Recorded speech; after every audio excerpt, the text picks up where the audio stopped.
മോനെ ഇസഹാക്കെ, ഈ വിജയം കണ്ട് നീ ഒത്തിരി അങ്ങ് അഹങ്കരിക്കൊന്നും വേണ്ട. ഇനിയാണ് ശരിക്കുമുള്ള കളി തുടങ്ങാൻ പോകുന്നത് തന്നെ. സൂര്യവംശി, നീ തോറ്റ് തുന്നമ്പാടി നിൽക്കുമ്പോൾ ഇത്തരം ഡയലോഗുകൾ പറയുന്നത് നല്ല രസമാണെന്ന് നിനക്ക് തോന്നും. അതും പറഞ്ഞ് ഇസഹാക്ക് അവനെ ഒന്ന് പരിഹസിച്ചുകൊണ്ട് മുന്നോട്ട് നടക്കാൻ ഒരുങ്ങുമ്പോഴാണ് സൂര്യയുടെ ശബ്ദം വീണ്ടും അവിടെ ഉയർന്നത്.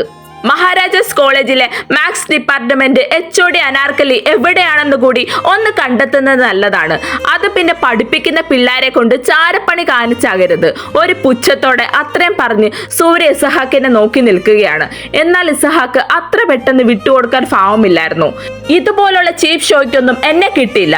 പിന്നെ ആരെ കൊണ്ട് എന്ത് പണി ചെയ്യിക്കണം വേണ്ട എന്നൊക്കെ എനിക്ക് നന്നായി അറിയാം. അവിടെ എനിക്ക് നിന്റെ ഉപദേശത്തിന്റെ ആവശ്യമില്ല. പിന്നെ നീ ചെവി തുറന്നു കേട്ടോ, അസിസ്റ്റന്റ് പ്രൊഫസർ അനാർക്കലി അവർ എവിടെയാണെന്ന് പുറത്തു കൊണ്ടുവന്നിരിക്കും. സൂര്യയുടെ ചുണ്ടിൽ പരിഹാസം നിറഞ്ഞു. കൂടുതൽ വെല്ലുവിളിക്കാതെ തെളിയിച്ച് കാണിക്കണം. പിന്നെ നീ എന്നെക്കാളും മുമ്പേ അവരെ കണ്ടെത്തുകയാണെങ്കിൽ നീ പറയുന്നത് എന്തും ഈ സൂര്യവംശി ചെയ്യും. സൂര്യയുടെ ആ വാക്കുകൾ കേട്ടപ്പോൾ തന്നെ ഇസഹാക്ക് ഒട്ടും മടിച്ചില്ല. അവൻ തന്റെ വലത് കൈ മുന്നിലേക്ക് നീട്ടി. സൂര്യം ഒരു പുച്ഛം നിറഞ്ഞ ചിരിയോടെ സ്വന്തം കൈകൾ ചേർത്ത് അവൻ ഹസ്തദാനം നൽകി. കൈകൾ വേർപെടുത്തിക്കൊണ്ട് ഇസഹാക്ക് പറഞ്ഞു, എന്നാൽ സൂര്യവംശി ഒരുങ്ങിക്കോ, പാതി മീശ എടുക്കാൻ. അതും പറഞ്ഞ് ഇസഹാക്ക് വളരെ പതുക്കെ ആ ഹോസ്പിറ്റലിന്റെ പുറത്തേക്ക് നടന്നുപോയി. ആശുപത്രിയിലെ ഓർമ്മകൾ, കഴിഞ്ഞ ദിവസം സൂര്യവംശിയുടെ മുമ്പിൽ വെച്ച് നടത്തിയ വലിയ വീര്യവാദങ്ങളെല്ലാം കെമിസ്ട്രി ലാബിൽ തനിച്ചിരിക്കുമ്പോഴാണ് ഇസഹാക്കിന്റെ മനസ്സിലേക്ക് ഓടിയെത്തിയത്. ടെസ്റ്റ് ട്യൂബുകൾക്കിടയിൽ ചിന്താക്കുഴപ്പത്തിലായിരുന്ന അവന്റെ അടുത്തേക്ക് അപ്പോഴാണ് ലാബ് അസിസ്റ്റന്റായ കറിയാച്ചൻ കടന്നു വരുന്നത്. അല്ല, സാർ ഇവിടെ ഉണ്ടായിരുന്നോ? കറിയാച്ചൻ ചോദിച്ചു. ഓ, ഞാൻ രാവിലെ തന്നെ വന്നു. ഇന്നല്ല ഫസ്റ്റ് ഇയർ പിള്ളേർക്ക് പ്രാക്ടിക്കൽ എക്സാം. ഇസഹാക്ക് ചിന്തകളിൽ നിന്നുണർന്ന് മറുപടി നൽകി. അതെ സാർ, ഞാൻ എന്താണെങ്കിലും സാൾട്ട് അനാലിസിസിനുള്ള കെമിക്കലൊക്കെ എല്ലാം ടേബിളിലേക്ക് ഒന്ന് വെക്കട്ടെ. അതും പറഞ്ഞ് അയാൾ ഇസഹാക്കിന്റെ അടുത്ത് നിന്ന് മാറി റീഏജന്റ് റാക്കിന്റെ അടുത്തേക്ക് നടന്നു. ഇസഹാക്ക് അല്പം ആലോചിച്ച ശേഷം ചോദിച്ചു, അല്ല കറിയച്ച, ആരാണ് ഈ അനാർക്കലി? അവർക്ക് എന്താണ് സംഭവിച്ചത്? ഇസയുടെ അപ്രതീക്ഷിതമായ ചോദ്യം കേട്ട കറിയച്ചൻ തന്റെ ജോലികൾ നിർത്തിവെച്ചു. അയാൾ കയ്യിൽ നിന്ന് സാധനങ്ങൾ മേശപ്പുറത്ത് വെച്ച് ഇസയുടെ അടുത്തേക്ക് നടന്നു വന്നു. ആരായിരുന്നു എന്ന് ചോദിക്കുന്നതാണ് സാർ നല്ലത്. ഈ കോളേജിൽ അനാർക്കലി മേഡത്തെ അറിയാത്ത ആരുമില്ല. പാട്ടിനും ഡാൻസിനും സ്പോർട്സിനും ഒക്കെ അവർ മുന്നിലുണ്ടാകും. ക്യാമ്പസിൽ ഒരു സമരം വന്നാൽ ന്യായത്തിന്റെ കൂടെ നിൽക്കും. പരീക്ഷ എഴുതുന്ന പിള്ളേർക്കൊപ്പം ഉറക്കമുളച്ചിരിക്കും.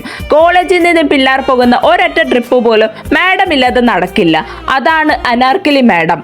കറിയാച്ചന്റെ വാക്കുകളിൽ വലിയൊരു ബഹുമാനമുണ്ടായിരുന്നു. ആഹാ, ആള് കൊള്ളാമല്ലോ, ഇസഹാക്ക് അത്ഭുതത്തോടെ ചോദിച്ചു. കൊള്ളാമെന്നോ? ഒരൊന്നാം തരം ഐറ്റമാണ് സാറേ. നമ്മുടെ മലയാളം ഡിപ്പാർട്ട്മെന്റിലെ സന്തോഷ് സാറിനെ എല്ലാവരുടെ മുന്നിൽ വെച്ച് പൊട്ടിച്ച ടീമാണ് ഈ അനാർക്കലി. കറിയാച്ചൻ ഒരു ചിരിയോടെ ഓർത്തെടുത്തു. അനാർക്കലിയുടെ നിഗൂഢതകൾ. അതേസമയം പോലീസ് ക്യാമ്പിൽ സൂര്യ കേസിനെ കുറിച്ചുള്ള ചർച്ചയിലായിരുന്നു. അവൻ തന്റെ വലം കൈയായ അരുണിനെ നോക്കി ഗൗരവത്തോടെ ചോദിച്ചു, എടാ അരുൺ, തന്റെ ഒരു നിഗമനം എന്താണ് ഈ അനാർക്കലി മിസ്സിംഗ് കേസിൽ?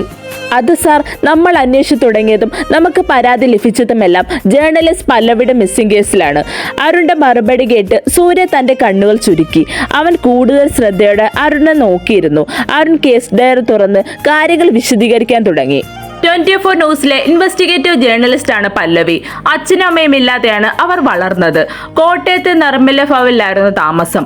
അവിടെ പല്ലവിയുടെ കൂടെ വളർന്ന കുട്ടിയാണ് അനാർക്കലി.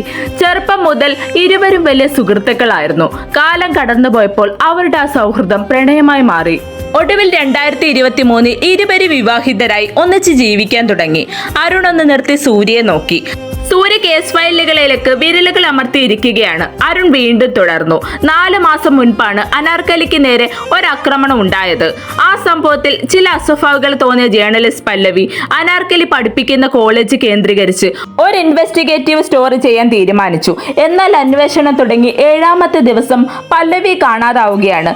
പല്ലവിയെ കാണാതായതിന് പിന്നാലെ പാർട്ട്ണറായ അനാർക്കലി തന്നെയാണ് നമുക്ക് പരാതി നൽകിയത്. പക്ഷെ ആ പരാതി തന്നതിന് ശേഷം അനാർക്കലിയെയും ആരും കണ്ടിട്ടില്ല. കോളേജിന്റെ ജിമെയിൽ വഴി അവർ ഒരു ലീവ് ആപ്ലിക്കേഷൻ അയച്ചിട്ടുണ്ട്. അരുൺ പറഞ്ഞു നിർത്തിയപ്പോൾ സൂര്യ ഒന്ന് മൂളി. അവൻ കസേരയിലേക്ക് അല്പം ചാരിയിരുന്നു. അപ്പോൾ മഹാരാജാസ് കോളേജിൽ നിന്ന് വേണം നമ്മൾ അന്വേഷണം തുടങ്ങാൻ, അല്ലേ? അതെ സാർ, ആൻഡ്രിയ മാഡം അവിടെ നിന്നാണ് അന്വേഷണം ആരംഭിച്ചത്.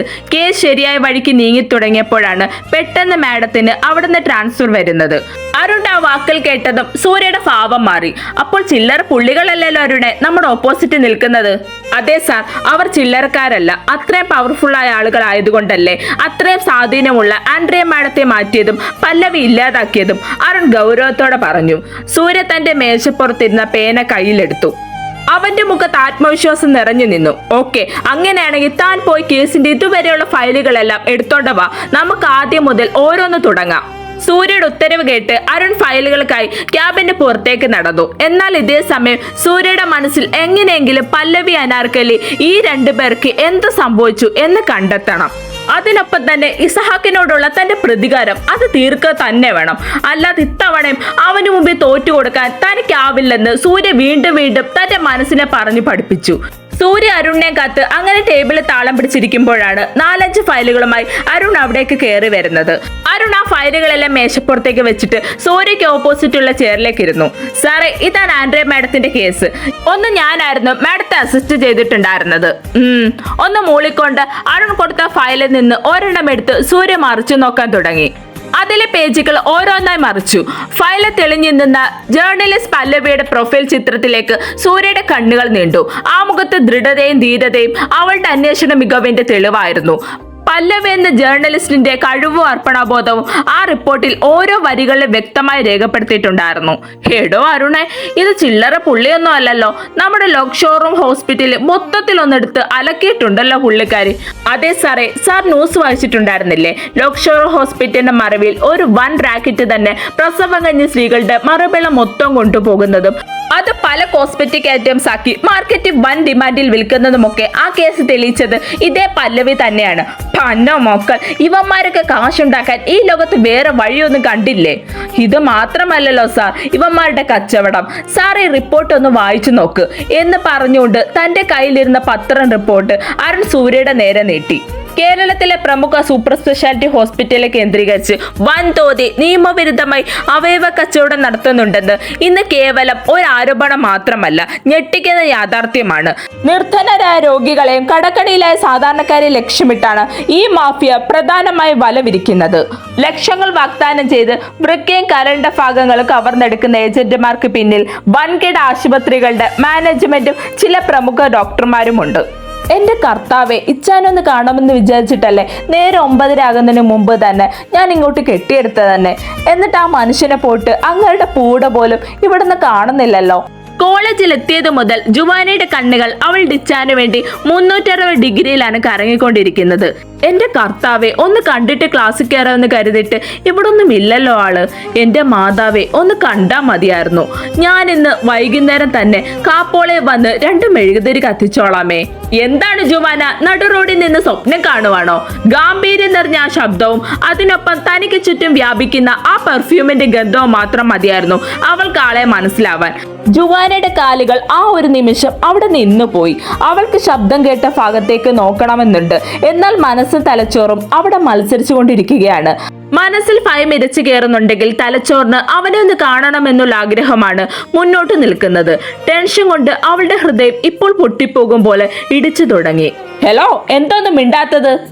ഇച്ചായ അല്ല സാർ, ഞാൻ വെറുതെ നിന്നെ കളിക്കാതെ ക്ലാസ്സിൽ പോകാൻ നോക്ക് പെണ്ണേ. അത് പറയുമ്പോൾ അവന്റെ മുഖത്തും ചുണ്ടിലും ഒരു ചിരി തത്തിക്കളിക്കുന്നുണ്ടായിരുന്നു. അത് കേൾക്കേണ്ട താമസം അവൾ ജീവനും കൊണ്ട് ക്ലാസ്സിലേക്ക് ഒരു ഒറ്റ ഓട്ടമായിരുന്നു. ഈ പെണ്ണിന്റെ ഒരു കാര്യം അത് പറഞ്ഞുകൊണ്ട് ഇസഹാക്ക് ഡിപ്പാർട്ട്മെന്റിലേക്ക് നടക്കുമ്പോൾ അവൻ അറിഞ്ഞിരുന്നില്ല ഇരുളിന്റെ നിഴലിൽ അവന്റെ പിറകിലുള്ള കണ്ണുകളെ. ക്ലാസ് മുറിയിലേക്ക് കയറി ചെന്ന ജുവാന ആകെ വിയർത്തു കുളിച്ചിരുന്നു. നെഞ്ചിടിപ്പ് ഇതുവരെയായിട്ട് കുറഞ്ഞിട്ടില്ല. ഇച്ചാന്റെ പെണ്ണ് എന്നുള്ള വിളിയിൽ കുടുങ്ങിക്കിടക്കുകയായിരുന്നു അവൾ അപ്പോഴും.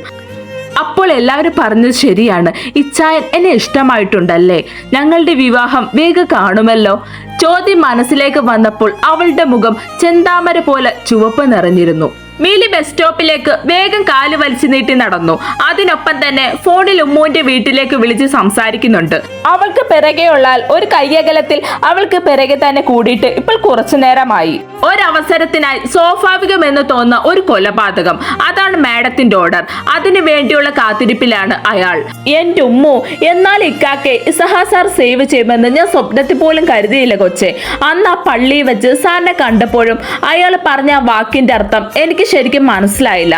സത്യം പറയാലോ, അയാളെ ഞാൻ എന്തൊക്കെ ചീത്ത വിളിച്ചിട്ടുണ്ടെന്നറിയാവോ മനസ്സിൽ. നീ പറഞ്ഞത് സത്യമാ. സാറ് ശരിക്കും എനിക്കും എൻ്റെ കുടുംബത്തിനും ദൈവം തന്നെയാണ്. നീ ഇനി തമാശയ്ക്ക് പോലും സാറിനൊരു കുറ്റവും പറയല്ലേ. ഇക്കാക്കയുടെ ജീവനും ജീവിതവും എല്ലാം തിരിച്ചു തന്നത് സാറാണ്. അല്ലെങ്കിൽ ഈ സമയം ഈ വീട്ടിൽ 3 മയ്യത്തെങ്കിലും ഉണ്ടായിരുന്നേനെ. ഉമ്മു, ഞാൻ കള്ളം പറഞ്ഞതല്ല മിലി. നിനക്കറിയാവോ ഞാൻ വീട്ടിൽ വന്നപ്പോഴുള്ള ഇവിടുത്തെ അവസ്ഥ എന്തായിരുന്നുവെന്ന്?